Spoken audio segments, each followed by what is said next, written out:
friends, நான் உங்க Sayyeshaa. Today அமாவாசை ஃப்ரெண்ட்ஸ். எங்க அம்மாச்சி வீட்டுக்கு போனோம். இலை வச்சு எங்க அம்மாச்சியோட அம்மா சேலை வச்சு எல்லாம் போட்டோ வச்சு சாமி கும்பிட்டோம் ஃப்ரெண்ட்ஸ். நடுவில் இருக்குது எங்க அம்மாச்சியோட ஹஸ்பண்ட், சைடில் இருக்குது என்னோட தாத்தா, இன்னொரு தாத்தா பேர் தெரியல. அதுக்கப்புறம் ஃபர்ஸ்ட்ல இருக்குது வந்து எங்க அம்மாச்சியோட அம்மா ஃப்ரெண்ட்ஸ். அதுக்கப்புறம் எல்லாம் வச்சு சாப்பாடு வச்சு நடுவில் இருக்குது தயிர் சாதம் ஃப்ரெண்ட்ஸ். அதுக்கப்புறமா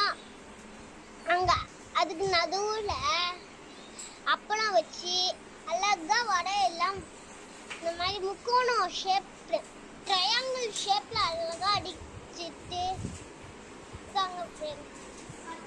அதுக்கப்புறம் நடுவில் சுற்றி வச்சுட்டு நடுவில் தயிர் சாதம் ஃப்ரெண்ட்ஸ், அப்பளம் வச்சு பாருங்க ஃப்ரெண்ட்ஸ், அழகா டெக்கரேட் பண்ணி சாம்பார் சாதம் அப்பளம் வச்சிருக்காங்க ஃப்ரெண்ட்ஸ். பார்த்தீங்கன்னா முக்கோணம் ஷேப்ல ட்ரையாங்கிள் ஷேப்ல இருக்கும். அதுக்கப்புறம் வெறும் ஒயிட் ரைஸ், அதுக்கப்புறம் நிறைய பொரியல் செஞ்சு 5 பொரியல் செஞ்சாங்க ஃப்ரெண்ட்ஸ். அழகா சுற்றி டெக்கரேட் பண்ணி வச்சிருக்காங்க. அதுக்கப்புறம் சைட்ல வந்து சாம்பார் ஃப்ரெண்ட்ஸ், அது சாம்பார் ஊற்றி அதுக்கிட்ட 2 பொரியல் வச்சு அழகா வச்சிருக்காங்க ஃப்ரெண்ட்ஸ். அதுக்கப்புறம் சாமி கும்பிட்டு எல்லாம் வேண்டிக்கிட்டோம் ஃப்ரெண்ட்ஸ். அடுத்த வீடியோவில் பார்க்கலாம். தேங்க்யூ, பாய்.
பாதி தான் முடிஞ்சிருக்கு.